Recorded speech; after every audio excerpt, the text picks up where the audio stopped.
ಶಿಕ್ಷಣಕ್ಕೆ ಯಾಕೆ ನಾನು ಹೆಚ್ಚಿನ ಒತ್ತು ಕೊಡ್ಬೇಕಂದ್ರೆ ಪ್ರತಿಯೊಂದು ಮಾತು ಕಲಿತ ಜಾಗ, ಪ್ರತಿ ಹೆಜ್ಜೆ ಗುರುತು ಅರಿತ ಜಾಗ, ಕನಸು. ನಾನು ಯಾಕೆ ಒಂದು ಸಂಕಲ್ಪ ಮಾಡಿದ್ದೆ ಅಂದರೆ ಇವತ್ತು ನಾನು ನಮ್ಮ ತಂದೆ ತಾಯಿ ನಾನು ಓದಿಸ್ಬೇಕಂತ ಭಾಳಷ್ಟು ಪ್ರಯತ್ನ ಪಟ್ಟರು. ನಾವು ಆರ್ಥಿಕವಾಗಿ ಚೆನ್ನಾಗಿದ್ರೂ ನಾನು ಓದೋಕ್ಕಾಗಿಲ್ಲ. ನಂತರ ಯಾರೂ ಅವಿದ್ಯಾವಂತರಾಗಬಾರ್ದು, ಎಲ್ಲರೂ ವಿದ್ಯಾವಂತರಾಗಬೇಕು ಅನ್ನೋ ಒಂದು ಸಂಕಲ್ಪವನ್ನು ಮಾಡಿ ಇವತ್ತು ನಾವು ಈ ಕಾರ್ಯಕ್ರಮ ಅಂದ್ಕೊಂಡ್ವಿ. ಉಚಿತ ನೋಟ್ಬುಕ್ ವಿತರಣೆ, ನನ್ನಂತೆಯೇ ಯಾರೂ ಅವಿದ್ಯಾವಂತರಾಗಬಾರದು, ಶಿಕ್ಷಣಕ್ಕೆ ಆದ್ಯತೆ ನೀಡಿದ ಶಾಸಕ BN ರವಿಕುಮಾರ್. ತರಗತಿಯಿಂದ PUCವರೆಗೂ ಎಲ್ಲ ಮಕ್ಕಳಿಗೆ 12,000 ಮಕ್ಕಳಿಗೆ ನನ್ನ ತಂದೆ ತಾಯಿ ನನ್ನನ್ನು ಉತ್ತಮವಾಗಿ ಓದಿಸಬೇಕು ಎಂಬ ಅಪಾರ ಆಸೆ ಹೊಂದಿದ್ದರು. ಆರ್ಥಿಕವಾಗಿ ಯಾವುದೇ ಕೊರತೆ ಇರಲಿಲ್ಲ. ಆದರೆ ಶಿಕ್ಷಣದಲ್ಲಿ ನಾನು ನಿರೀಕ್ಷಿತ ಮಟ್ಟಕ್ಕೆ ಹೋಗಲು ಸಾಧ್ಯವಾಗಲಿಲ್ಲ.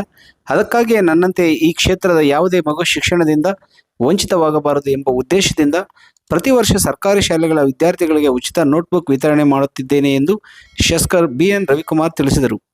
ಶಿಡ್ಲಘಟ್ಟ ತಾಲೂಕಿನ ಸಾದಲಿ ಗ್ರಾಮದ ಕರ್ನಾಟಕ ಪಬ್ಲಿಕ್ ಶಾಲೆ ಮತ್ತು ಕಾಲೇಜಿನ ಪ್ರಾರಂಭೋತ್ಸವ ಹಾಗೂ ತಾಲೂಕಿನ ಸರ್ಕಾರಿ ಶಾಲಾ ವಿದ್ಯಾರ್ಥಿಗಳಿಗೆ ಉಚಿತ ನೋಟ್ಬುಕ್ ವಿತರಣಾ ಕಾರ್ಯಕ್ರಮಕ್ಕೆ ಜ್ಯೋತಿ ಬೆಳಗಿಸುವ ಮೂಲಕ ಚಾಲನೆ ನೀಡಿ ಅವರು ಮಾತನಾಡಿದರು. ಶಿಕ್ಷಣವೇ ವ್ಯಕ್ತಿಯ ಜೀವನವನ್ನು ರೂಪಿಸುವ ಶಕ್ತಿ. ಪ್ರತಿಯೊಬ್ಬ ವಿದ್ಯಾರ್ಥಿಗೂ ಉತ್ತಮ ಶಿಕ್ಷಣ ದೊರೆಯಬೇಕು ಎಂಬುದು ನನ್ನ ಆಶಯ. ವಿದ್ಯಾರ್ಥಿಗಳು ಕಷ್ಟಪಟ್ಟು ಓದಿ ಸಾಧನೆ ಮಾಡಬೇಕು. ಪ್ರತಿಭಾವಂತ ವಿದ್ಯಾರ್ಥಿಗಳನ್ನು ಪ್ರೋತ್ಸಾಹಿಸುವ ಉದ್ದೇಶದಿಂದ ಕಳೆದ ವರ್ಷದಂತೆ ಈ ವರ್ಷವೂ SSLC ಪರೀಕ್ಷೆಯಲ್ಲಿ ತಾಲೂಕಿಗೆ ಪ್ರಥಮ ಸ್ಥಾನ ಪಡೆದ ವಿದ್ಯಾರ್ಥಿಗೆ 1 ಲಕ್ಷ, ದ್ವಿತೀಯ ಸ್ಥಾನ ಪಡೆದವರಿಗೆ 50,000 ಹಾಗೂ ತೃತೀಯ ಸ್ಥಾನ ಪಡೆದವರಿಗೆ 25,000 ನಗದು ಬಹುಮಾನ ನೀಡಲಾಗುವುದು ಎಂದು ಇದೇ ಸಂದರ್ಭದಲ್ಲಿ ಘೋಷಿಸಿದರು. ಇವತ್ತು ಈ ಕ್ಷೇತ್ರದಲ್ಲಿ ಶಿಕ್ಷಣಕ್ಕೆ ಮೊದಲನೇ ಆದ್ಯತೆ ಕೊಡಬೇಕನ್ನೋ ಒಂದು ಸಂಕಲ್ಪವನ್ನು ಮಾಡಿ ಏನಿವತ್ತು ಈ ಕ್ಷೇತ್ರದಲ್ಲಿ 2023-24ನೇ ಸಾಲಿನ ಮೊದಲನೇದಾಗಿ ನಾವು ಈ ಕಾರ್ಯಕ್ರಮ ಮಾಡಿದಾಗ ನಮ್ಮ ಕ್ಷೇತ್ರದಲ್ಲಿ ಸುಮಾರು 13,700 ಜನ ಮಕ್ಕಳಿದ್ರು. ಅದಾದಮೇಲೆ 24-25ನೇ ಸಾಲಿನ ನೋಡಿದಾಗ 12,300 ಬಂತು. ಮತ್ತು 25-26ನೇ ಸಾಲು ನೋಡಿದಾಗ 11,600 ಬಂತು. ಈ ವರ್ಷ ನೋಡಿದಾಗ ಮತ್ತೆ 1,000 ಕಡಿಮೆ ಆಗಿದೆ. ಈಗ ನಾವು ಗಮನಿಸಿದಾಗ 1ನೇ ತರಗತಿಯಿಂದ 4ನೇ ತರಗತಿವರೆಗೂ 4,120 ಜನ ವಿದ್ಯಾರ್ಥಿಗಳಿದ್ದಾರೆ. 5ನೇ ತರಗತಿಯಿಂದ 7ನೇ ತರಗತಿವರೆಗೂ 3,261 ಜನ ವಿದ್ಯಾರ್ಥಿಗಳಿದ್ದಾರೆ. ಮತ್ತು 8ರಿಂದ 10ನೇ ತರಗತಿವರೆಗೂ ನೋಡಿದಾಗ 2,094 ಜನ ವಿದ್ಯಾರ್ಥಿಗಳಿದ್ದಾರೆ. ಮತ್ತು ಫಸ್ಟ್ PUC ಮತ್ತು ಸೆಕೆಂಡ್ PUC ವಿದ್ಯಾರ್ಥಿಗಳು ಸುಮಾರು ಇಡೀ ಕ್ಷೇತ್ರದಲ್ಲಿ 250 ಜನ ಇದ್ದಾರೆ.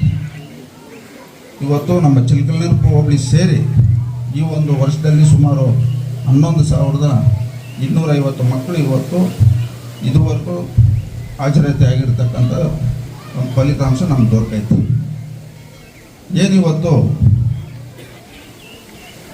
ಶಿಕ್ಷಣಕ್ಕೆ ಯಾಕೆ ನಾನು ಹೆಚ್ಚಿನ ಒತ್ತು ಕೊಡ್ಬೇಕಂದ್ರೆ ನಾನು ಯಾಕೆ ಒಂದು ಸಂಕಲ್ಪ ಮಾಡಿದ್ದೆ ಅಂದರೆ ಇವತ್ತು ನಾನು ನಮ್ಮ ತಂದೆ ತಾಯಿ ನಾನು ಓದಿಸ್ಬೇಕಂತ ಭಾಳಷ್ಟು ಪ್ರಯತ್ನ ಪಟ್ಟರು. ನಾವು ಆರ್ಥಿಕವಾಗಿ ಚೆನ್ನಾಗಿದ್ರೂ ನಾನು ಓದೋಕ್ಕಾಗಿಲ್ಲ. ನಂತರ ಯಾರೂ ಅವಿದ್ಯಾವಂತರಾಗಬಾರ್ದು, ಎಲ್ಲರೂ ವಿದ್ಯಾವಂತರಾಗಬೇಕು ಅನ್ನೋ ಒಂದು ಸಂಕಲ್ಪವನ್ನು ಮಾಡಿ ಇವತ್ತು ನಾವು ಈ ಕಾರ್ಯಕ್ರಮ ಅಂದ್ಕೊಂಡ್ವಿ. ಅಂತ ಈ ತೀರ್ಮಾನವನ್ನು ಮಾಡಿದ್ವಿ. ಇವತ್ತು ನಾನು ಈ ಕ್ಷೇತ್ರದಲ್ಲಿ ಶಾಸಕನಾಗಬೇಕಾದ ಕಾರಣ ನಮ್ಮ ತಂದೆ ತಾಯಿ ಮತ್ತು ನಮ್ಮ ಗುರುಗಳು, ಈ ದೇಶದ ಮಾಜಿ ಪ್ರಧಾನಮಂತ್ರಿ ನಂತರ ಶಾಸಕರು ಸಾಂಕೇತಿಕವಾಗಿ ವಿದ್ಯಾರ್ಥಿಗಳಿಗೆ ಉಚಿತ ನೋಟ್ಬುಕ್ಗಳನ್ನು ವಿತರಿಸಿ ತಾಲೂಕಿನಾದ್ಯಂತ ನೋಟ್ಬುಕ್ ವಿತರಣಾ ಕಾರ್ಯಕ್ರಮಕ್ಕೆ ಅಧಿಕೃತ ಚಾಲನೆ ನೀಡಿದರು. ಕಾರ್ಯಕ್ರಮದಲ್ಲಿ ಶಾಲೆಯ ಆಡಳಿತ ಮಂಡಳಿ ಶಾಲಾ ಆವರಣವನ್ನು ಆಕರ್ಷಕವಾಗಿ ಅಲಂಕರಿಸಿ ಅದ್ದೂರಿಯಾಗಿ ಶಾಸಕರನ್ನು ಸ್ವಾಗತಿಸಿ ಸನ್ಮಾನಿಸಿತು.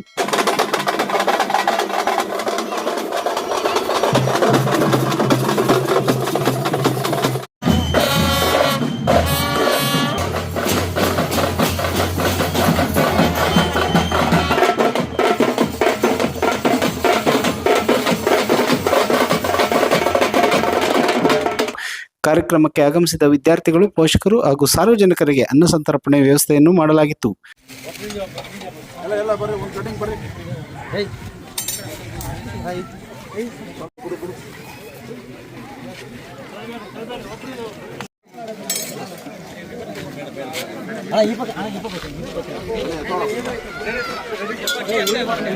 ಶಾಸಕ BN ರವಿಕುಮಾರ್ ಅವರು ಕಳೆದ ಹಲವು ವರ್ಷಗಳಿಂದ ತಮ್ಮ ಸ್ವಂತ ಹಣದಿಂದ ಸರ್ಕಾರಿ ಶಾಲೆಗಳ ವಿದ್ಯಾರ್ಥಿಗಳಿಗೆ ಉಚಿತ ನೋಟ್ಬುಕ್ಗಳನ್ನು ವಿತರಿಸುತ್ತಿದ್ದು ಶಿಕ್ಷಣಕ್ಕೆ ಉತ್ತೇಜನ ನೀಡುವ ಜೊತೆಗೆ SSLC ಪ್ರತಿಭಾವಂತರಿಗೆ ನಗದು ಬಹುಮಾನ ಘೋಷಿಸುವ ಮೂಲಕ ವಿದ್ಯಾರ್ಥಿಗಳಲ್ಲಿ ಸ್ಪರ್ಧಾತ್ಮಕ ಮನೋಭಾವ ಬೆಳೆಸುವ ಕಾರ್ಯವನ್ನು ನಿರಂತರವಾಗಿ ನಡೆಸಿಕೊಂಡು ಬರುತ್ತಿದ್ದಾರೆ. ಈ ಬಾರಿಯೂ ಸಾವಿರಾರು ವಿದ್ಯಾರ್ಥಿಗಳಿಗೆ ಉಚಿತ ನೋಟ್ಬುಕ್ ವಿತರಿಸುವ ಮೂಲಕ ಶಿಕ್ಷಣದ ಮೇಲಿನ ತಮ್ಮ ಬದ್ಧತೆಯನ್ನು ಮತ್ತೊಮ್ಮೆ ಸಾಬೀತುಪಡಿಸಿದ್ದಾರೆ. ಕಾರ್ಯಕ್ರಮದಲ್ಲಿ ಕ್ಷೇತ್ರ ಶಿಕ್ಷಣಾಧಿಕಾರಿ BO P ಸ್ವಾಮಿ, ಪ್ರಾಂಶುಪಾಲ ಶಿವಾರೆಡ್ಡಿ, ಸರ್ಕಾರಿ ನೌಕರರ ಸಂಘದ ಅಧ್ಯಕ್ಷ ಸುಬ್ಬಾರೆಡ್ಡಿ, ಮೇಲೂರು ಮಂಜುನಾಥ್, ಅಶ್ವಥ್ ರೆಡ್ಡಿ, ಶಿಕ್ಷಕರಾದ ಪ್ರಸನ್ನ ಕುಮಾರ್, ನೇರಳೆ ಮರದಳ್ಳಿ ಕೃಷ್ಣಾರೆಡ್ಡಿ, ಮೇಲೂರು ಶ್ರೀನಿವಾಸ್, ADC ನಾಗರಾಜ್, ನಂಜಪ್ಪ, ದೇವೇನಹಳ್ಳಿ ವೇಣುಗೋಪಾಲ್, ಗಂಗಾಧರ್ ಸೇರಿದಂತೆ ಶಿಕ್ಷಕರು, ಗ್ರಾಮಸ್ಥರು, ಪೋಷಕರು ಹಾಗೂ ವಿದ್ಯಾರ್ಥಿಗಳು ಉಪಸ್ಥಿತರಿದ್ದರು. ವರದಿ ಕನ್ನಡ ಮೈತ್ರಿ ನ್ಯೂಸ್. ಲೋಕೇಶ್, ಕನ್ನಡ ಮೈತ್ರಿ ನ್ಯೂಸ್, ಶಿಡ್ಲಘಟ್ಟ. ವಿದ್ಯಾರ್ಥಿಗಳು ಏನಿದ್ದಾರೋ ತಮ್ಮ ತಂದೆ ತಾಯಿಯಂದರು ನಿಮ್ಮ ಮೇಲೆ ಭಾಳಷ್ಟು ಗಮನ ಇಟ್ಟು ನಮ್ಮ ಮಕ್ಕಳಿಗೆ ಈ ಒಂದು ಸಮಾಜದಲ್ಲಿ ಒಂದು ಉತ್ತಮ ಸ್ಥಾನ ಕೊಡ್ಬೇಕಂತ ಅವ್ರು ಏನು ಒಂದು ಸಂಕಲ್ಪ ಮಾಡಿರ್ತಾರೆ. ತಾವು ವಿದ್ಯಾರ್ಥಿಗಳು ನೀವು ಈ ಸಮಾಜದಲ್ಲಿ ಅತಿ ಎತ್ತರಕ್ಕೆ ಬೆಳಿಬೇಕಾದ್ರೆ ನೀವು ನಿಮ್ಮ ತಂದೆ ತಾಯಿ ಮತ್ತು ನಿಮ್ಮ ಶಿಕ್ಷಣ ಕೊಡ್ತಕ್ಕಂಥ ಗುರುಗಳನ್ನ ತಾವು ಪಾಲನೆ ಮಾಡಿದಾಗ ನೀವು ಈ ಸಮಾಜದಲ್ಲಿ ಒಂದು ಉನ್ನತ ಸ್ಥಾನಕ್ಕೆ ಹೋಗ್ತೀರ ಅಂತ ಈ ಸಂದರ್ಭದಲ್ಲಿ ಹೇಳ್ತಾ, ಏನು ಇವತ್ತು ಶಿಕ್ಷಣ ಕ್ಷೇತ್ರಕ್ಕೆ ಇವತ್ತು ಈ ಕ್ಷೇತ್ರದಲ್ಲಿ ಅತಿ ಹೆಚ್ಚಿನ ಅಂಕ ಪಡಿತಕ್ಕಂಥ ವಿದ್ಯಾರ್ಥಿಗಳಿಗೆ 1 ಲಕ್ಷ ಅಂತ ನಾವು ಹಿಂದಿನ ವರ್ಷ ಘೋಷಣೆ ಮಾಡಿದಂಥ ಸಂದರ್ಭದಲ್ಲಿ ಇವತ್ತು ಈ ಒಂದು ಸಾಧನೆ ಶಾಲೆಗೆ ವಿದ್ಯಾರ್ಥಿಗೆ ಬಂದಿದೆ. ಇದು ಭಾಳಷ್ಟು ಸಂತೋಷ ಅಂತ ನಾನು ಈ ಸಂದರ್ಭದಲ್ಲಿ ತಮ್ಗೆ ಹೇಳ್ತಾ, ಅದೇ ರೀತಿ ಇವತ್ತು ಏನು ನಾವು ಘೋಷಣೆ ಮಾಡಿದಂಥ ಸರ್ಕಾರಿ ಶಾಲೆಯಲ್ಲಿ ಓದಿ ಅತಿ ಹೆಚ್ಚು ಅಂಕ ಪಡಿತಕ್ಕಂಥ ವಿದ್ಯಾರ್ಥಿಗೆ ಮುಂದಿನ ವರ್ಷವೂ ಸಹ 1 ಲಕ್ಷ ಮೊದಲನೇ ಬಹುಮಾನ ಕೊಡ್ತೀರಿ. ಎರಡನೇ ಅತಿ ಹೆಚ್ಚಿನ ಅಂಕ ಪಡಿತಕ್ಕಂಥವ್ರಿಗೆ 50,000 ಮತ್ತು ಮೂರನೇ 25,000 ಅದನ್ನು ಮುಂದುವರ್ಸ್ಕೊಂಡು ಹೋಗ್ತೀರಿ. ಅದೇ ರೀತಿ ಇವತ್ತು ಆ ಶಾಲೆಯ ಶಿಕ್ಷಕರಿಗೂ ಏನು ಈ ವರ್ಷ ನಾವು ಅವ್ರನ್ನ ಗೌರವಿಸಿ ಒಂದು ಸನ್ಮಾನ ಮಾಡಿದರೆ ಅದೇ ರೀತಿ ಮುಂದುವರ್ಸ್ಕೊಂಡು ಹೋಗ್ತೀರಿ. ಇವೆಲ್ಲಕ್ಕಿಂತ ಮಿಗಿಲಾಗಿ ಇವತ್ತು ಈ ಸಾದ್ಲಿ ಗ್ರಾಮದ ಒಂದು ಇತಿಹಾಸ ನಾವು ನೋಡಿದಾಗ ಇಲ್ಲಿ ಚೋಳರ ಕಾಲನು 400-500 ವರ್ಷ ಇತಿಹಾಸ ಇರ್ತಕ್ಕಂಥ 1000 ವರ್ಷ ಇತಿಹಾಸ ಇರ್ತಕ್ಕಂಥ ಈ ಸಾದ್ಲಿ ಗ್ರಾಮ ಈ ಒಂದು ಭಾಗಕ್ಕೆ ಈಗಾಗಲೇ ನಾವು ಶಕ್ತಿ ಮೀರಿ ಅತಿ ಹೆಚ್ಚಿನ ಅಭಿವೃದ್ಧಿ ಬಗ್ಗೆ ಗಮನ ಕೊಟ್ಟಿದ್ದೀರಿ. ಅದೇ ರೀತಿ ಇವತ್ತು ನಮ್ಮ ಗುರುಗಳು ನಮ್ಮ ಶ್ರೀನಣ್ಣವರು ಅವರು ಒಂದು ಸಂಕಲ್ಪ ಮಾಡಿದ್ದಾರೆ. ಈ ಭಾಗದಲ್ಲಿ ಆರ್ಥಿಕವಾಗಿ ಹಿಂದುಳಿದಿರ್ತಕ್ಕಂಥ ಕುಟುಂಬಗಳಲ್ಲಿ ಯಾರಾದರೂ ವಿದ್ಯಾರ್ಥಿಗಳು ಉನ್ನತ ಶಿಕ್ಷಣ ಪಡೆದಂಥ ಒಂದು ಅವರಿಗೆ ಅವ್ರಿಗೇನಾದರೂ ಸವಲತ್ತು ಬೇಕಾದರೆ ನಮ್ಮ ಶ್ರೀನಣ್ಣವರು MBBS ವಿದ್ಯಾರ್ಥಿ ಆಗ್ಬೋದು, ಮತ್ತು ಇಂಜಿನಿಯರಿಂಗ್ ಆಗ್ಬೋದು, ಇನ್ನೂ ಉನ್ನತ ಶಿಕ್ಷಣ ಯಾವುದೇ ಆಗ್ಬೋದು, ರೈತರ ಮಕ್ಕಳು ಮತ್ತು ಆರ್ಥಿಕವಾಗಿ ಹಿಂದುಳಿದಿರ್ತಕ್ಕಂಥ ಕುಟುಂಬಗಳ ವಿದ್ಯಾರ್ಥಿಗಳಿಗೆ ಅವರು ಈ ಬಾರಿ ನಮ್ಮ ಕಡೆಯಿಂದ ಆ ವಿದ್ಯಾರ್ಥಿಗಳಿಗೆ ಓದಿಸ್ತಕ್ಕೆ ನಾವು ಏನು ಬೇಕೋ ಅವ್ರು ಸಹಕಾರ ಕೊಡ್ತೀನಿ ಅಂತ ಗಮನ ತಂದಿದ್ದಾರೆ.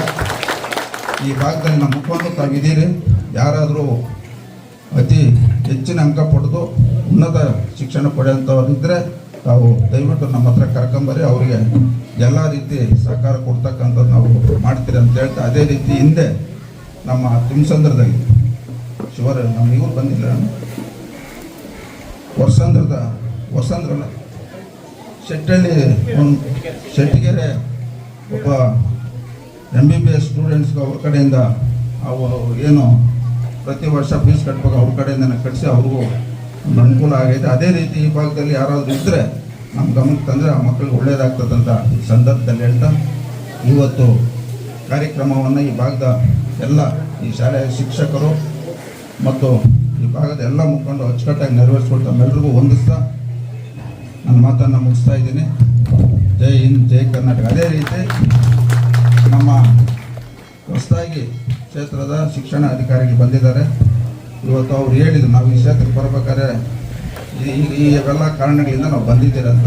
ನಾವು ಅವರಲ್ಲಿ ಮನವಿ ಮಾಡ್ತಕ್ಕಂಥದ್ದು, ಇವತ್ತು ಸರ್ಕಾರಿ ಶಾಲೆಯಲ್ಲಿ ಪ್ರತಿ ವರ್ಷ ವಿದ್ಯಾರ್ಥಿಗಳು ಕಡಿಮೆ ಆಗೋದನ್ನ ತಾವು ಗಮನಿಸಿ ತಮ್ಮ ಇಲಾಖೆ ಅಧಿಕಾರಿಗಳು ಶಿಕ್ಷಕರು ಇವತ್ತು ಮನೆಗಳಿಗೆ ಹೋಗಿ ವಿದ್ಯಾರ್ಥಿಗಳ ಪೋಷಕರನ್ನ ತಾವು ಮನವೊಲಿಸಿ ಉತ್ತಮ ಗುಣಮಟ್ಟದ ಶಿಕ್ಷಣ ನಮ್ಮ ಸರ್ಕಾರಿ ಶಾಲೆಯಲ್ಲಿ ನಾವು ಉಚಿತವಾಗಿ ಕೊಡ್ತೀರಂತ ಅವ್ರು ಮನವೊಲಿಸಿ ಮುಂದಿನ ವರ್ಷ ಇನ್ನೂ ಹೆಚ್ಚಿನ ವಿದ್ಯಾರ್ಥಿಗಳನ್ನ ಸರ್ಕಾರಿ ಶಾಲೆಯಲ್ಲಿ ತಾವು ಅಡ್ಮಿಷನ್ಸ್ ಮಾಡ್ಬೇಕಂತ ಈ ಸಂದರ್ಭದಲ್ಲಿ ಹೇಳ್ತಾ ನನ್ನ ಮಾತನ್ನು ಮುಗಿಸ್ತಾ ಇದ್ದೀನಿ.